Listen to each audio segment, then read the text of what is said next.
बिस्मिल्लाहिर्रहमानिर्रहीम। अस्सलाम वालेकुम डियर स्टूडेंट्स।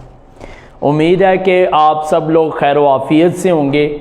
अल्लाह ताला आप सबको खैर वाफ़ियत से रखे, आप सेहत व तंदुरुस्त व तवाना रहें। तो आज का हमारा चैप्टर नंबर 11 का लेक्चर नंबर 21 हम डिस्कस करने जा रहे हैं। और चैप्टर नंबर 11 साउंड। आज का हमारा टॉपिक है longitudinal nature of sound waves.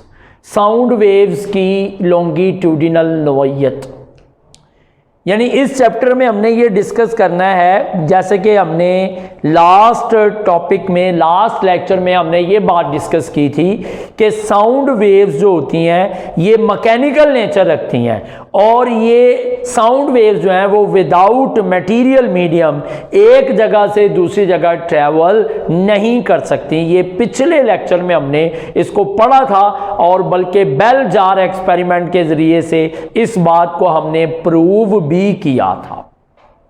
बात फॉलो कर रहे हैं आप लोग? ठीक है जी। तो उससे हमें पता चल गया कि साउंड वेव्स की नेचर मैकेनिकल है, वो मैकेनिकल वेव्स हैं और वो मटेरियल मीडियम के बगैर जो है वो ट्रैवल नहीं कर सकती।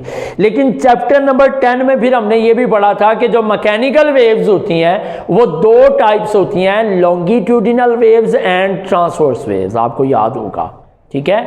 Longitudinal waves and transverse waves, दो किस्म की जो है ना वो वेव्स होती हैं, longitudinal waves and transverse waves. ठीक है जी। और आपको ये भी याद होगा कि हमने पढ़ा था कि लॉन्गिट्यूडिनल वेव्स वो मैकेनिकल वेव्स हैं जिनमें मीडियम के पार्टिकल्स वेव्स की मोशन या वेव्स की प्रोपेगेशन के बैक एंड फोर्थ मूव करते हैं। याद आया वो स्लिंकी वाली एग्जांपल, पुल एंड पुश? ठीक है, याद आ गया होगा आप लोगों को। समझ आ रही बात की? क्या बताया था आपको मैंने कि लॉन्गिट्यूडिनल वेव्स वो वेव्स होती हैं जिनमें मीडियम के पार्टिकल्स वेव की मोशन के पैरेलल या कह लें वेव की मोशन के, वेव की प्रोपेगेशन के जो है ना वो बैक एंड फोर्थ यानी आगे पीछे वो वाइब्रेट करते हैं। तो जब मीडियम के पार्टिकल्स वेव की मोशन के बैक एंड फोर्थ मूव करें तो उस वजह से जो पैदा होने वाली वेव्स होती हैं उन वेव्स को हम कहते हैं लॉन्गिट्यूडिनल वेव्स। समझ आ रही बात की? तो साउंड वेव्स लॉन्गिट्यूडिनल वेव्स हैं। ठीक है, आज हमने इसको ये प्रूव करना है क्योंकि मैकेनिकल नेचर हम जो है ना वो लास्ट लेक्चर में, पिछले लेक्चर में जो है ना वो प्रूव कर चुके हैं। आज हमने इसकी लॉन्गिट्यूडिनल नेचर को जो है वो प्रूव करना है। समझ आ रही बात की? ठीक है, तो हम ये कह सकते हैं कि sound waves have longitudinal nature. Sound wave जो है ये लॉन्गिट्यूडिनल नेचर रखती हैं। समझ आ रही बात की? यानी ये जहां पैदा होती हैं साउंड वेव्स, जहां साउंड वेव्स पैदा होती हैं, ठीक है, उस मीडियम के पार्टिकल्स साउंड वेव्स के पैरेलल यानी बैक एंड फोर्थ मूव करते हैं। ठीक है, यानी अब देखें ना, मैं जब बोलता हूं या आप बोलते हैं तो हमारी आवाज़ जो दूसरे लोग सुनते हैं, तो मैंने उस दिन भी बताया था आपको लास्ट लेक्चर में कि जब साउंड पैदा होती है ना तो एयर में, अगर हम हमारे इर्द गिर्द होती है एयर से अगर हम जो है ना वो ये एग्जांपल लें तो जैसे ही साउंड वेव्स पैदा होती हैं तो एयर के मॉलिक्यूल्स को डिस्टर्ब कर देती हैं और एयर के मॉलिक्यूल जो होते हैं, पार्टिकल्स, वो बैक एंड फोर्थ मूव करना शुरू कर देते हैं और बैक एंड फोर्थ मूव करते हुए जो है ना वो वेव्स को आगे ट्रांसफर करते हैं, एनर्जी को आगे ट्रांसफर करते हैं। समझ आ रही बात की? आज हम इसको प्रूव करेंगे ट्यूनिंग फोर्क के जरिए से। ठीक है, ट्यूनिंग फोर्क के जरिए से कैसे प्रूव करेंगे? जरा देखें बेटा, इस चीज को आपने गौर से समझना है, गौर से देखना है। शाबाश।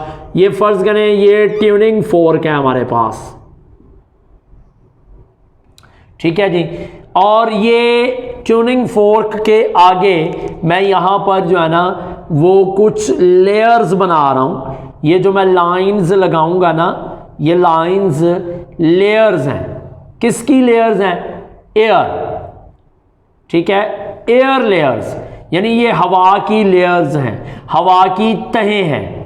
समझ आ रही बात की, क्योंकि हमारे इर्द गिर्द हर तरफ जो है वो एयर मौजूद है। तो ये लेयर्स हैं, किसकी लेयर्स हैं? एयर की, एयर लेयर्स।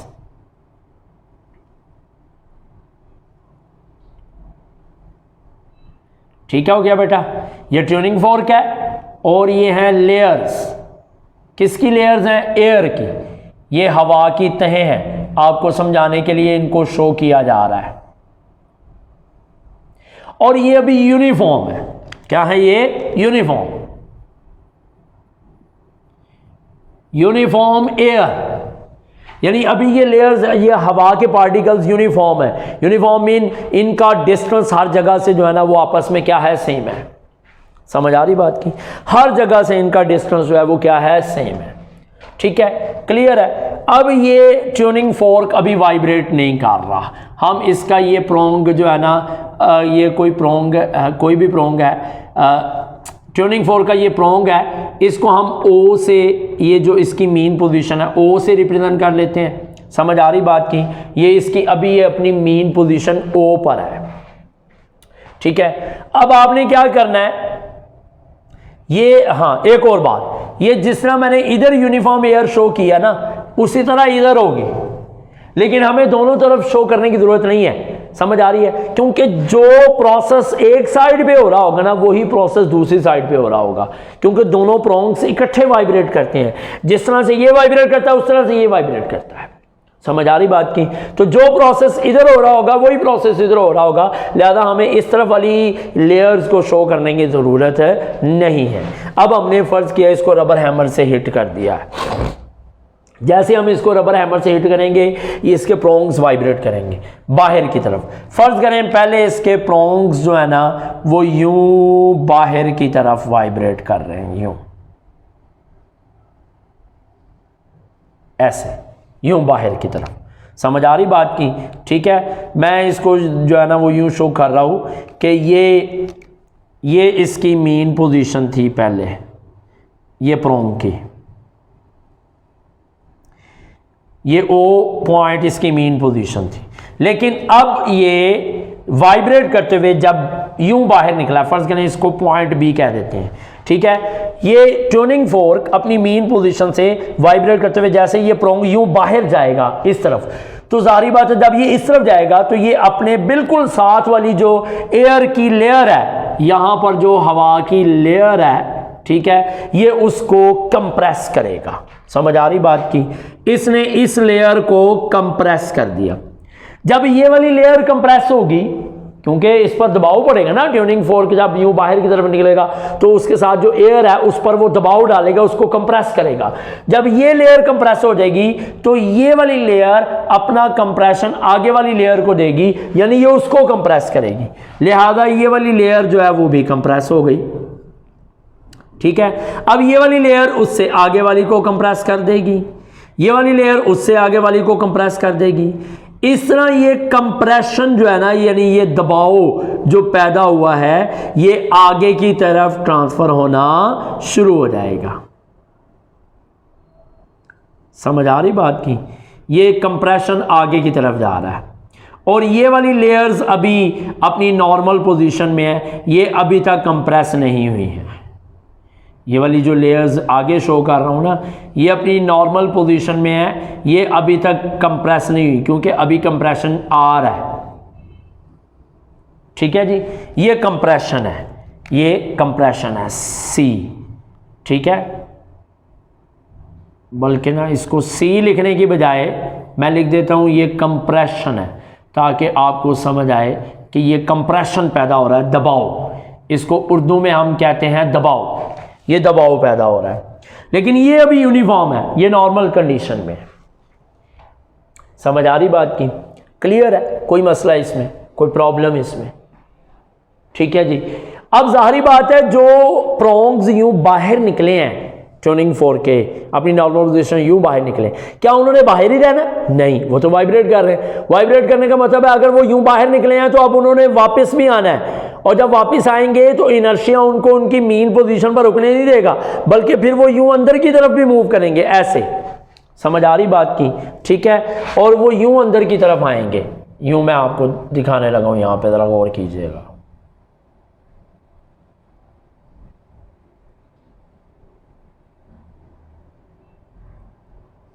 ये ठीक है जी, पहले वो यूं थे, यानी ये उनकी नॉर्मल पोजीशन है, ये उन प्रोंग्स की क्या है, नॉर्मल पोजीशन, ये ओ। अब वो यूं बाहर निकले, इसको हम ए कह देते हैं। पहले ये प्रोंग यूं बाहर निकला था बी की तरफ, अब वो बी से वापस किस तरफ आया है, ए की तरफ। समझ आ रही है? ये जो पॉइंट है ना, ये ए कह ले, ए की तरफ आया।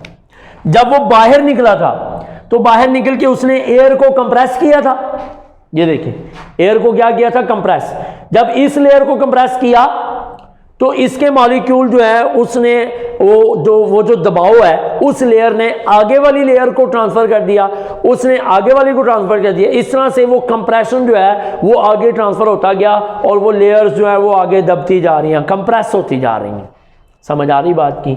लेकिन अभी चंद एक लेयर्स ही कंप्रेस हुई होंगी, अभी चंद एक लेयर्स ही कंप्रेस होंगी कि ट्यूनिंग फोर्क वापस चला जाएगा, इसका प्रोंग जैसे ये वापस जाएगा बी से ओ की तरफ और ओ से फिर आगे ए की तरफ, तो जैसे ये बी से उधर जाएगा तो फिर यहाँ जो कंप्रेशन, जो दबाव इसने एयर पे डाला हुआ था, वो कंप्रेशन जो है वो रिलीज हो जाएगा, वो दबाव खत्म हो जाएगा और वो एयर जो कंप्रेस हुई थी वहां से वो एयर खुलना शुरू हो जाएगी, रेयर फ्रैक्शन पैदा होना शुरू हो जाएगा। यानी वो एयर जो है वो दोबारा से अपनी नॉर्मल हालत में आ जाएगी। जब ये वाली एयर खुल जाएगी तो जाहिर बात है इस एयर ने आगे वाली एयर को कंप्रेस किया हुआ था, तो वो वाली एयर जो है ना वो भी जो है वो जाहिर बात है कि उस पर भी कंप्रेशन खत्म हो गया, अब वो भी खुलना शुरू हो गई है। समझ आ रही है? और फिर उससे आगे वाली लेयर जो है वो भी खुलना शुरू हो जाएगी, फिर उससे आगे वाली लेयर खुलना शुरू हो जाएगी, फिर उससे आगे वाली लेयर खुलना शुरू हो जाएंगी। यानी अब ये सारी लेयर्स जो हैं वो क्या हो रही हैं, अब उनमें रेयर फ्रैक्शन पैदा हो रहा है। क्या पैदा हो रहा है? Rare fraction. ये आर से मुराद क्या है? रेयर फ्रैक्शन, यानी जिसको हम उर्दू में कहते हैं खोलाओ। अब वो लेयर्स खुल रही हैं, लेकिन जब तक ये लेयर्स खुलेंगी तब तक ये वाली लेयर्स कंप्रेस हो गई होंगी क्योंकि ये जो कंप्रेशन आ रहा है ये आगे ट्रांसफर होता जा रहा है। ये यहां रुक नहीं जाना कि ये कंप्रेशन यहां रुक गया, नहीं, ये रुकना नहीं है। ये जो कंप्रेशन है ये आगे ट्रांसफर होता जाएगा। समझ आ रही है? कंप्रेशन आगे जाता जा रहा है, लेकिन ये जो लेयर जो पहले दबी हुई थी वो प्रोंग के दूसरी साइड पे जाने की वजह से खुलना शुरू हो गई हैं। ये खुल गई हैं, लेकिन ये वाली लेयर जो है ना ये दबना शुरू हो गई हैं, ये दब रही हैं, ये कंप्रेस हो रही हैं, क्योंकि वो जो पीछे वाला कंप्रेशन था वो आगे ट्रांसफर हो जाएगा और वो जो कंप्रेशन था वो रेयर फ्रैक्शन में कंप्लीट हो जाएगा, कन्वर्ट हो जाएगा।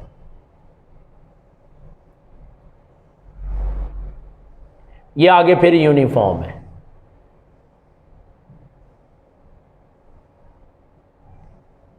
समझ आ रही बात की? ठीक है, ये रेयर फ्रैक्शन है, ये कंप्रेशन है और ये यूनिफॉर्म एयर है।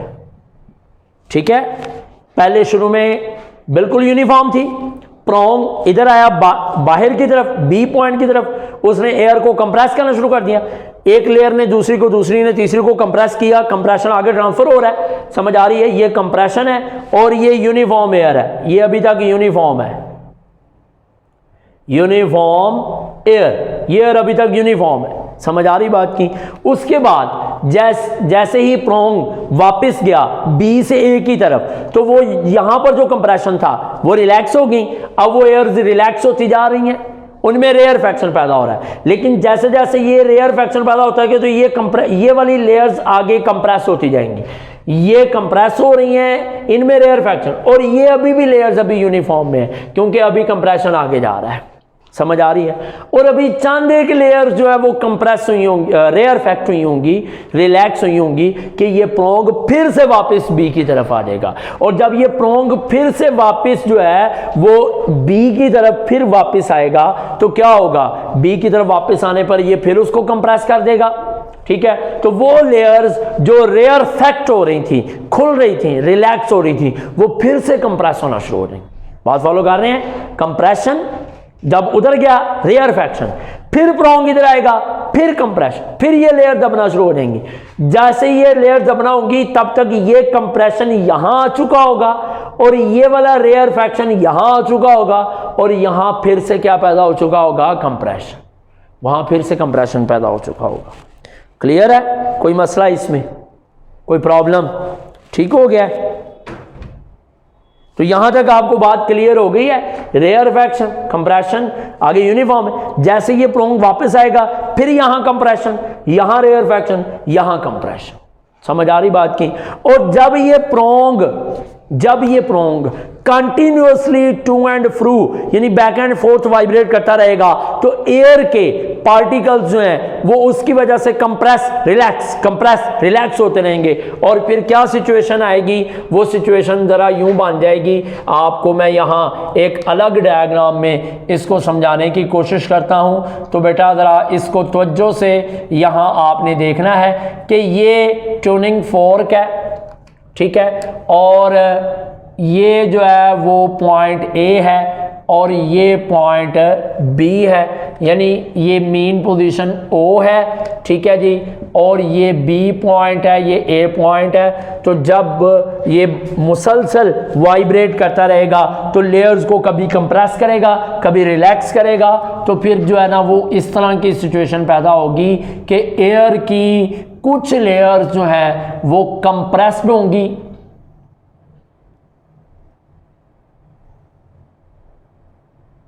ठीक है जी। ये इस तरह से उनमें हमें जो है ना वो कंप्रेशन उनमें पैदा होगा, ठीक है, ये कंप्रेशन है। और कुछ लेयर्स जो हैं वो रेयरफेक्ट होंगी, यानी उनमें खुलाव पैदा होगा, वो रिलैक्स हो रही होंगी, ठीक है जी, उनका कंप्रेशन ख़त्म हो रहा होगा, ठीक है। जितना कंप्रेशन होगा उतना ही रेयरफेक्शन होगा। फिर आगे फिर आप कंप्रेशन पैदा हो रहा होगा, ठीक है। ये कंप्रेशन है,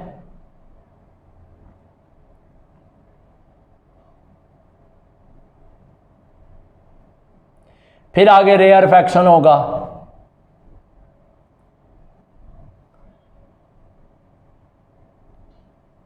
इस तरह ये सिलसिला चलता जाएगा। समझ आ रही बात की? ठीक है। ये कंप्रेशन, रेयरफेक्शन, कंप्रेशन, रेयरफेक्शन। वजह यही है जो मैंने आपको बताया कि वो ट्यूनिंग फोर्क जो है वो वाइब्रेट कर रहा है। समझ आ रही बात की? और उसके वाइब्रेट करने की वजह से ट्यूनिंग फोर्क के प्रोंग्स जब बाहर निकलते हैं तो वो एयर्स को कंप्रेस करना शुरू कर देते हैं। जब वो अंदर की तरफ मूव करते हैं तो वो लेयर्स, वो जो है एयर की लेयर्स जो हैं वो रेयरफेक्ट यानी रिलैक्स होना शुरू कर देती हैं, ठीक है। तो वो कंटिन्यूसली उसके वाइब्रेट करने से एयर की कुछ लेयर्स कंप्रेस होती हैं, कुछ जो है वो रेयरफेक्ट होती हैं, और वह यहाँ से रेयरफेक्शन और कंप्रेशन, यही जो रेयरफेक्शन और कंप्रेशन है जो एयर में पैदा हो रहा है, यही साउंड वेव्स हैं। साउंड वेव इधर को ट्रैवल कर रही है, ये साउंड वेव ट्रैवल कर रही है। कौन ट्रैवल कर रहा है? साउंड वेव, ठीक है। यानी ये है मोशन ऑफ साउंड वेव, ठीक है। ये साउंड वेव की मोशन को शो कर रहा है। और ये जो मीडियम के पार्टिकल, ये एयर के पार्टिकल्स हैं, ये मूव कर रहे हैं बैक फोर्थ। तो आपने पढ़ा हुआ है कि अगर मीडियम के पार्टिकल्स वेव की प्रोपेगेशन के बैक एंड फोर्थ मूव करें तो ऐसी वेव्स, कौन सी वेव्स होती हैं? Longitudinal waves. तो यहां हमें जो है ना वो क्लियर पता चल रहा है कि ये लॉन्गिट्यूडनल वेव्स हैं, क्योंकि इनमें एयर में कंप्रेशन पैदा हो रहा है और रेयरफेक्शन। कंप्रेशन और रेयरफेक्शन का मतलब है कि मीडियम के पार्टिकल वेव की मोशन के प्रोपेगेशन के बैक एंड फोर्थ मूव कर रहे हैं, बैक एंड फोर्थ, ठीक है। तो इस तरह की वेव्स जो है वो साउंड वेव्स जो है, इसका मतलब है ये लॉन्गिट्यूडनल वेव्स हैं। और आपको ये भी पता है कि एक कंप्रेशन से लेकर अगले कंप्रेशन तक का डिस्टेंस जो है, ये वाला डिस्टेंस, ठीक है, ये लैम्डा यानी वेवलेंथ कहलाता है, या एक रेयर फैक्शन से लेकर अगले रेयर फैक्शन तक का डिस्टेंस जो है वो क्या होगा, wavelength. Distance between two conjunctive compressions और rarefaction is called wavelength. ठीक है, लेकिन एक बात और याद रखिएगा, समझ आ रही बात की, कि ये जो आपके पास वेव्स हैं ये होती तो ये लॉन्गिट्यूडनल वेव्स हैं और इसमें मीडियम के particles back and fourth move करते हैं, लेकिन हम इनको अपनी आसानी के लिए साउंड वेव्स को जो है ना वो ट्रांसवर्स में शो करते हैं, क्योंकि कंप्रेशन और रेयर फैक्शन बनाना थोड़ा मुश्किल है, टाइम लगता है। Crust and trough banana easily, वो आसानी से बन जाते हैं। यानी होती ये लॉन्गिट्यूडनल वेव है, लेकिन हम इनको शो क्रस्ट एंड ट्रफ में करते हैं। क्रस्ट एंड ट्रफ में शो करने का मतलब ये नहीं कि ये ट्रांसवर्स है, क्योंकि जब ये ट्यूनिंग फोर्क यूं बाहर निकलता है ना ऐसे, तो ये जरूरी नहीं कि ये सीधी लेयर सीधी नहीं, ये थोड़ा सा यूं नीचे की तरफ कंप्रेशन पैदा करता है। असल में ना होता यूं है कि ये ट्यूनिंग फोर्क है, समझ आ रही बात की, ठीक है, और ये इसके प्रोंग्स जो है ना वो वाइब्रेट कर रहे हैं। ये पॉइंट O है, ये B है और ये A है। तो जाहिर बात जब प्रोंग यूं निकला है तो उसने लेयर को बिल्कुल सीधा तो नहीं ना कंप्रेस करना, नहीं, ये लेयर को ना यूं थोड़ा सा यूं नीचे की तरफ कंप्रेस करता है। और जब ये लेयर्स नीचे की तरफ कंप्रेस होती हैं तो ये देखें ये यूं नीचे जा रही हैं, ये कंप्रेशन थोड़ा सा हल्का सा नीचे की तरफ जा रहा है कंप्रेशन ये, और आगे ये फिर रेयर फैक्शन ये थोड़ा और नीचे हो जाएगा। ठीक है, फिर ये आगे मज़ीद जो कंप्रेशन है, समझ आ रही बात की, इस तरह से फिर आगे जो है वो कंप्रेशन होगा।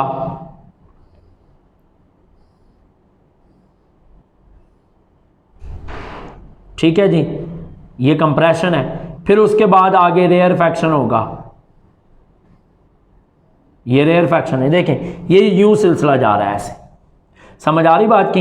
यानी इसका मतलब ये है कि जब ट्यूनिंग फोर्क वाइब्रेट कर रहा होता है तो वो एयर में कंप्रेशनल वेव्स, इनको कंप्रेशनल वेव्स भी कहते हैं, यानी लॉन्गिट्यूडनल वेव्स पैदा करता है, लेकिन वो लॉन्गिट्यूडनल वेव्स होते कंप्रेशन और रेयर फैक्शन है, लेकिन वो कंप्रेशन और रेयर फैक्शन जो है वो बिल्कुल सीधे नहीं पैदा होते, बल्कि यूं हल्के से डाउन अप इस तरह से पैदा होते हैं। यानी जैसे ट्रांसवर्स नहीं क्रस्ट एंड ट्रफ होता है, होती ये लॉन्गिट्यूडनल वेव्स हैं, लेकिन कंप्रेशन और रेयर फैक्शन होते हैं, लेकिन वो कंप्रेशन और रेयर फैक्शन जो है वो ट्रांसवर्स वेव्स की तरह पैदा हो रहे होते हैं। किस तरह पैदा हो रहे होते हैं? ट्रांसवर्स। इसलिए हम इसको जो है ना वो यहाँ पर यूं शो कर सकते हैं कि ये जो इसके कंप्रेशन और रेयर फैक्शन है, इनको ट्रांसवर्स वेव्स की तरीके में यूं शो किया जा सकता है कि जितने हिस्से में इसका कंप्रेशन है, ठीक है, उतने हिस्से में आप जो है ना वो क्रस्ट को शो करेंगे,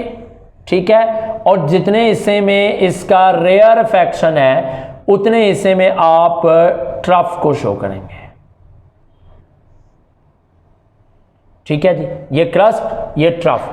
फिर जितने हिस्से में कंप्रेशन है उतने हिस्से में आप फिर से जो है ना वो क्रस्ट शो करेंगे। ठीक है, फिर जितने हिस्से में रेयर फैक्शन है उतने हिस्से में ट्रफ। क्लियर है जी? क्रस्ट ट्रफ, समझ आ रही बात की? उसकी रीज़न मैंने आपको पहले ही समझा दिया है, मैंने आपको बता दिया है कि इन क्रस्ट और ट्रफ शो करने का मतलब ये नहीं कि आप समझ लें कि ये ट्रांसवर्स वेव्स हैं, नहीं, ट्रांसवर्स वेव नहीं है, हैं लॉन्गिट्यूडनल वेव्स। ये कंप्रेशन और रेयर फैक्शन की सूरत में ही पैदा होती हैं, लेकिन वो कंप्रेशन और रेयर फैक्शन जो होते हैं वो कुछ इस तरह से पैदा होते हैं कि वो अप एंड डाउन, यूं एयर में अप एंड डाउन कंप्रेशन और रेयर फैक्शन पैदा हो रहे हैं। ठीक है, यानी मीडियम के particles back and fourth he move कर रहे हैं, लेकिन वो थोड़ा सा अप एंड डाउन की सूरत में मूव कर रहे होते हैं। इसी वजह से हम इनको साउंड वेव्स को क्रस्ट एंड ट्रफ की सूरत में शो करते हैं, लेकिन क्रस्ट एंड ट्रफ की सूरत में शो करने का मतलब ये नहीं होगा कि ये ट्रांसवर्स है, नहीं। साउंड वेव्स हमने प्रूव कर दिया है, ठीक है जी, इस एग्जाम्पल के जरिए से कि ये कंप्रेशन और रेयर फैक्शन की फॉर्म में पैदा होती हैं, यानी मीडियम के पार्टिकल्स जो है वो वेव की मोशन के बैक एंड फोर्थ मूव करते हैं और ये कंप्रेशनल यानी लॉन्गिट्यूडिनल वेव्स हैं। समझ आ रही बात की? ये आपको पेज नंबर 21 और 22 पे आपको ये टॉपिक मिलेगा और उसको जब आप पढ़ेंगे तो आपको जो है ना वो ईजीली समझ आ जाएगी। ठीक है जनाब, तो आपको समझ आ गई होगी उम्मीद है। इंशाअल्लाह ताला आपको ये टॉपिक क्लियर हो चुका होगा। अब हम जो है वो नेक्स्ट लेक्चर में आपको नेक्स्ट टॉपिक के साथ मिलेंगे। तब तक अपना ख्याल रखिएगा। अल्लाह हाफिज़।